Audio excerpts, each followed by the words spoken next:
Assalamualaikum warahmatullahi wabarakatuh. Alhamdulillah anak-anakku, selamat pagi. Apa kabar hari ini? Semuanya sehat nggih? Baiklah, hari ini kita akan melanjutkan pelajaran kita pendidikan agama Islam dan budi pekerti kelas 5 ya. Sudah dipersiapkan buku pelajarannya ya. Namun sebelum kita mulai, marilah anak-anak Pak Guru bimbing untuk melafalkan doa sebelum belajar. Baiklah anak, mari kita berdoa dulu ya.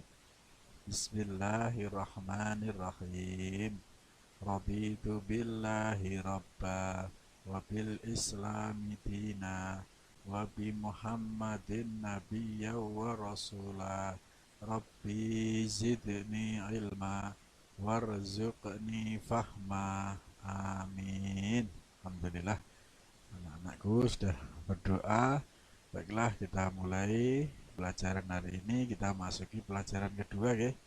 Pelajaran kedua, mengenal nama Allah dan kitabnya. Baiklah, sudah dibuka anak-anakku di halaman 13 ya. Di sini kita akan belajar bagaimana mengenal Allah Subhanahu wa taala melalui Al-Asmaul Husna ya. Anak-anak tahu berapa nama-nama Allah yang ada di dalam Al-Qur'an? Ya, ada yang tahu jumlahnya berapa? Ada 99 ya. Ini ya, Allah Subhanahu wa taala memiliki 99 nama. Dan hari ini anak-anak akan mempelajari sebagian dari nama Allah. Ya, anak-anak akan belajar tentang nama-nama Allah: Al-Mumit, Al-Hayyu, Al-Qayyum, dan Al-Ahad. Ada berapa ini? Ada 4 nama Allah yang akan kita pelajari. Apa itu Al-Mumit? Apa itu Al-Hayyu? Apa itu Al-Qayyum dan Al-Ahad? Nanti akan kita pelajari. Baik, yang pertama, mengenal nama Allah melalui Al-Asmaul Husna ya. Sudah menjadi kebiasaan apabila kita ingin mengenal sesuatu, misalnya mengenali orang, hewan, tumbuhan, dan benda alam lainnya, yang pertama ditanyakan adalah namanya. Seperti anak-anak kalau misalnya bertemu teman yang baru, pertama kali yang ditanyakan apa? Pasti nama. Kata orang, tak kenal maka tak sayang, tak kenal maka tak cinta. Maka pertama kali anak-anak mestinya mengenal siapa namanya, baru mengenal siapa keluarganya, apa aktivitasnya, gitu ya. Jadi dalam rangka kita mencintai Allah ya, maka kita harus mengenal Allah melalui nama-namanya.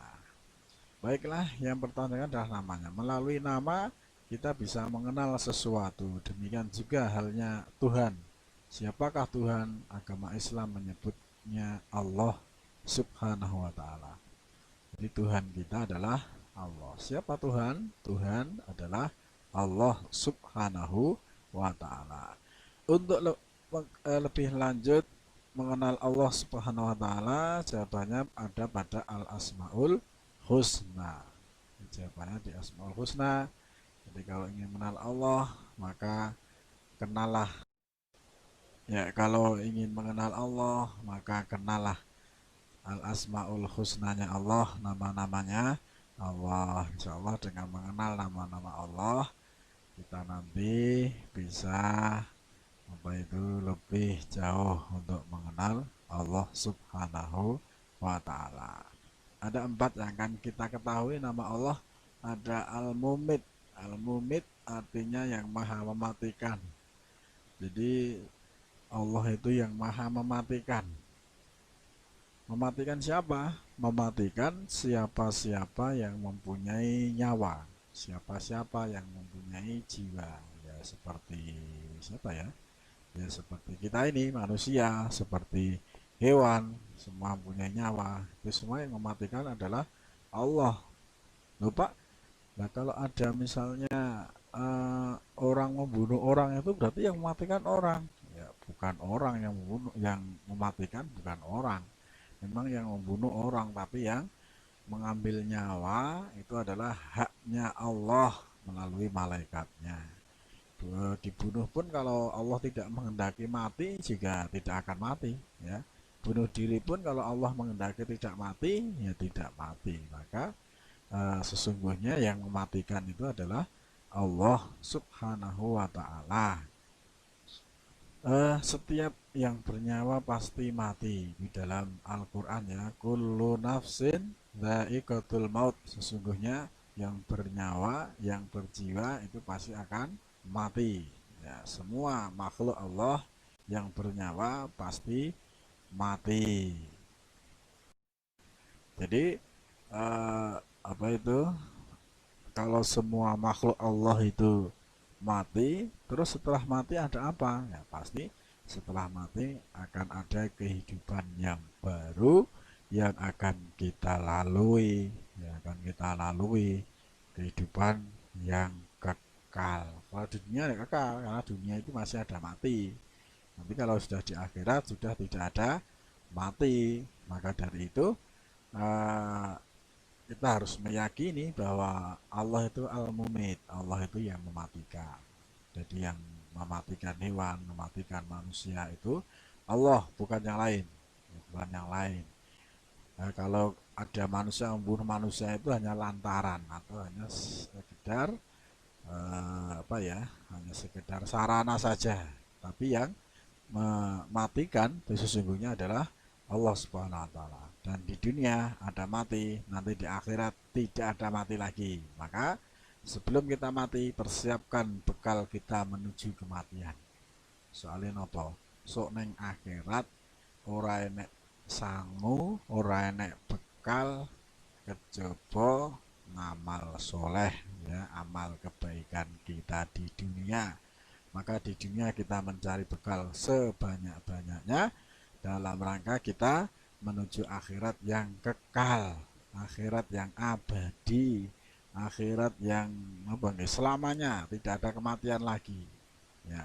Kalau tidak ada kematian lagi berarti ya hanya ada dua yang kita temui, siksa apa kenikmatan. Nah, anak-anak pengen apa? Pengen kenikmatan kan? Maka banyaklah beribadah supaya kematian kita nanti diselamatkan oleh Allah. Gitu ya. Al-Mumit, ya. Al-Mumit artinya Allah Maha mematikan. Itulah Allah. Jadi kita mengenal Allah, Allah itu Al-Mumit, Allah itu Maha mematikan. Kita meyakini Allah yang mematikan semua makhluk itu. Allah itu Al-Hayyu, ya. Al-Hayyu. Allah itu Al-Hayyu artinya Maha hidup. Allah itu tidak akan pernah mati. Ya, kalau Allah mati terus yang nanti yang ngupeni kita siapa?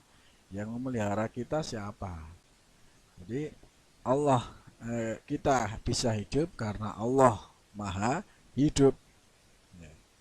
Kita bisa mati karena Allah Maha hidup. Ya, jadi Allah itu Maha hidup, selamanya hidup, tidak akan pernah mati. Yang mati adalah selain Allah. Jadi manusia mati, hewan mati, tumbuhan mati. Nanti malaikat pun juga akan dimatikan oleh Allah saat hari kiamat terjadi, ya. Saat hari kiamat terjadi, maka Allah mematikan semuanya, termasuk malaikat. Nah, itu ya. Termasuk malaikat dimatikan oleh Allah. Jin dimatikan, ya. Jin dimatikan. Jadi semuanya dimatikan sehingga bumi itu terlihat apa nih? Bumi itu terlihat sepi, ya, sepi, seperti tidak ada makhluk sama sekali. Itu nanti pasca hari kiamat, ya. Al-Hayyu mengandung arti bahwa Allah hidup kekal selamanya, ya. Allah itu yang kekal selamanya dan yang memberi hidup kepada makhluknya. Hidup atau mati ada di dalam kekuasaan Allah Subhanahu wa Ta'ala. Ya, jadi hidup dan mati dalam kekuasaan Allah. Ya, contoh, berapa banyak orang yang sedang mengalami sakit berat, tapi Allah masih berkehendak memberikan kesempatan untuk hidup. Ya, ada orang yang sakitnya sudah berat bertahun-tahun nggak sembuh-sembuh, tapi Allah masih menghendaki hidup. Sebaliknya, sering kita melihat orang yang tidak sakit, kondisinya dalam keadaan sehat, namun tiba-tiba dia dimatikan oleh Allah Subhanahu wa taala. Penyebabnya ya bermacam-macam, ada jantung, terjatuh, kecelakaan, tenggelam, tertembak, dan lain sebagainya. Maka kita senantiasa berdoa dengan menyebut namanya, ya Allah, ya Hayyu, wahai Tuhan yang Maha Hidup, hidupilah kami dalam keselamatan dan kemanfaatan. Ya, kita berdoa kepada Allah Subhanahu wa taala. Anak-anak semuanya, sampai di sini dulu ya. Kita sudah belajar Al-Mumit dan Al-Hayyu. Nanti anak-anak kembali, Pak Guru Pak Guru menginginkan anak-anak bisa bercerita menyampaikan tentang Al-Mumit dan Al-Hayyu ya. Al-Mumit dan Al-Hayyu, anak-anak bercerita, silahkan bisa bisa ditulis melalui buku tulis, buku tugas, lalu difoto, dikirim melalui link yang Pak Guru kirimkan. Gitu ya anak-anak. Sampai di sini dulu pelajaran kita hari ini ya. Kita akhiri. Assalamualaikum warahmatullahi wabarakatuh.